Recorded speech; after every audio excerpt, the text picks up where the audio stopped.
dibandingkan dengan Habil saudaranya. Karena adanya kedengkian dan kebencian dalam hatinya, ia sangat berharap Habil gagal.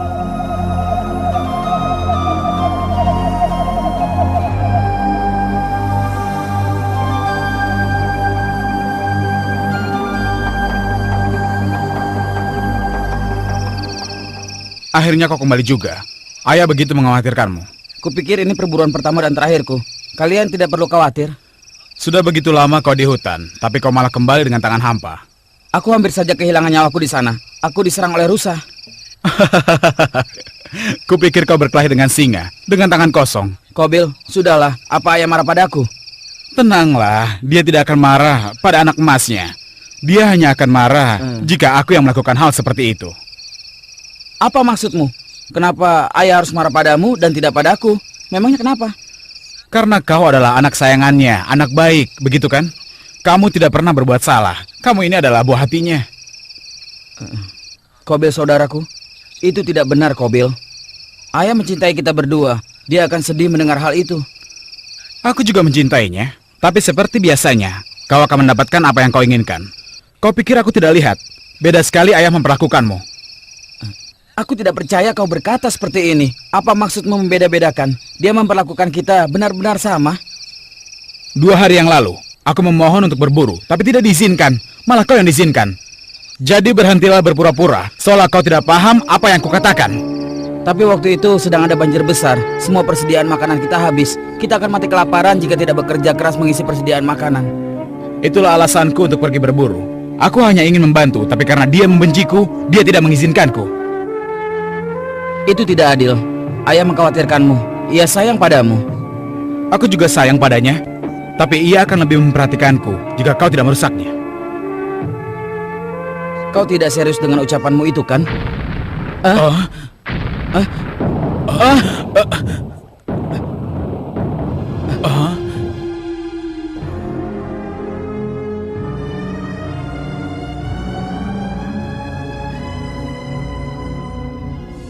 Sebaiknya kita segera pergi sebelum ayah mengkhawatirkan kita berdua.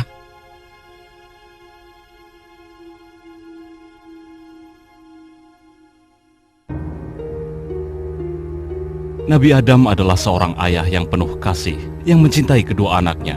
Tetapi ia tahu bahwa dalam hati Qabil berkobar rasa iri yang dipicu oleh bisikan setan yang membuatnya menjadi jahat. Adam mencoba melunakkan hatinya dengan memberinya pekerjaan menanam gandum. Dengan harapan cara itu akan membuat pribadinya yang kasar menjadi lembut. Demikian pula untuk membantu Habil mempertahankan sifat sabarnya, Adam memberinya pekerjaan memelihara ternak. Tapi bisikan setan terus-menerus menghasut pikiran Qabil.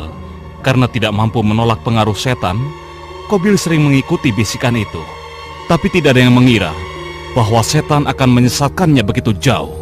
Qabil, sekeras apapun usaha untuk menjadi anak baik, tetap saja ayahmu akan lebih mencintai Habil daripada dirimu. Kau harus melupakannya sebagai saudaramu, atau seluruh keluargamu akan memusuhimu.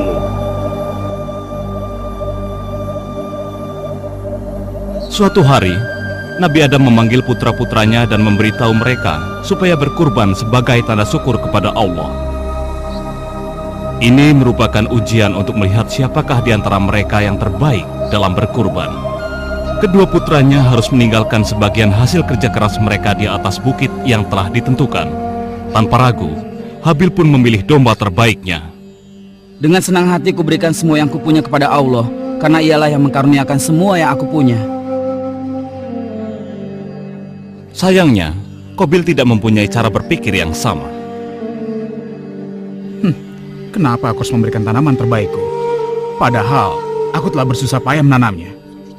Tapi kalau aku tidak memberikan apa-apa, ayah akan menyebutku zolim.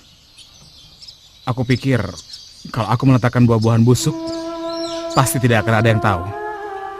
Dan ayah pasti tidak akan meremehkanku lagi. Ternyata akalku ini cerdik juga ya.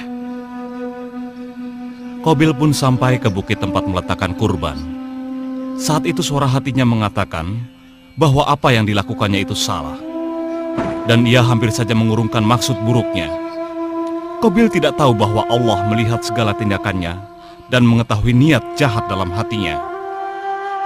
Akhirnya ia pun melanjutkan meletakkan buah-buahan busuk tersebut.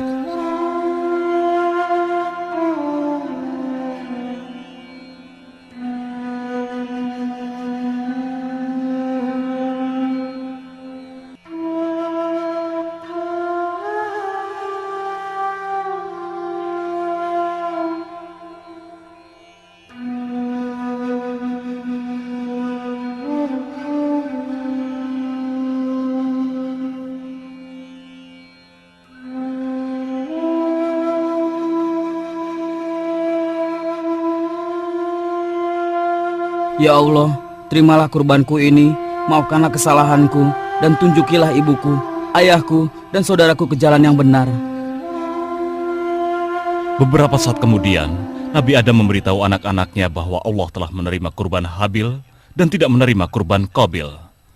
Akibatnya Qabil merasa bahwa ia telah diperlakukan tidak adil. Nabi Adam menjelaskan padanya bahwa tindakannya selalu dilihat oleh Allah yang Maha melihat dan Maha mendengar setiap gerakan yang kita lakukan. Tidak ada yang bisa kita rahasiakan darinya. Meskipun kecewa pada dirinya sendiri, perasaan bersalah Qabil segera digantikan oleh hasutan setan kepadanya. Lihat kan, Habil yang pilih lagi. Sekarang jika ada orang yang menyingkirkannya, siapa yang tahu? Kamu tahu kan bahwa kau bisa melakukannya diam-diam dan tidak akan ada yang menyalahkannya. Singkirkan dia, atau kau akan menyesal seumur hidupmu. Iya, aku akan melakukannya. Aku akan membunuh Habil.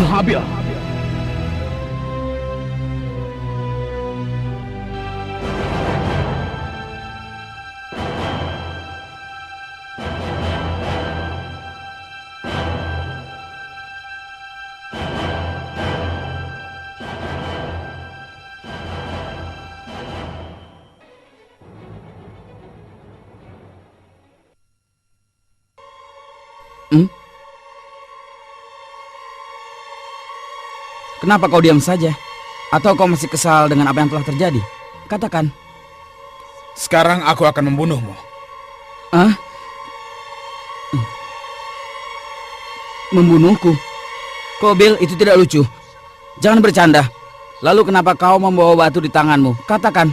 Seharusnya dari dulu kau sudah kusingkirkan. Apa yang kau ucapkan? Kita ini putra Nabi yang agung. Kita bersaudara. Saudaraku, apa kau sudah lupa hal itu? Kalau kita besar bersama-sama, lalu kenapa kau tega ingin membunuhku? Saudara, kau bukan saudaraku. Kau adalah musuh terbesarku. Aku sudah muak karena kau memperlakukanku seperti orang bodoh. Aku tidak mengerti. Yang bisa aku lakukan hanyalah menjadi saudara terbaik. Meskipun kau melayangkan tanganmu untuk membunuhku, aku tidak akan pernah melakukan hal yang sama padamu.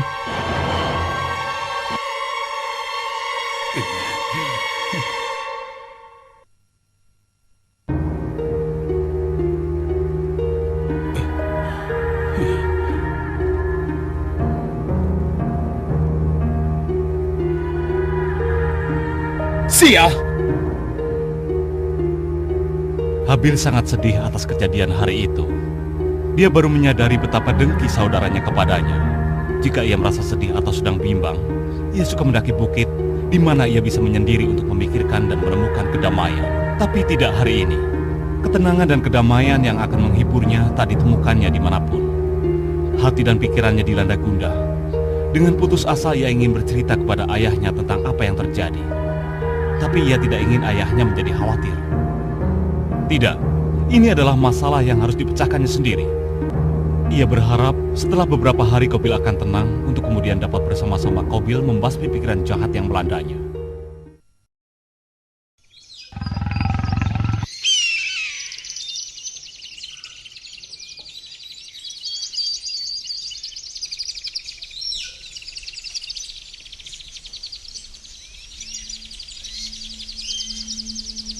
Kau mendengar sesuatu, Qabil?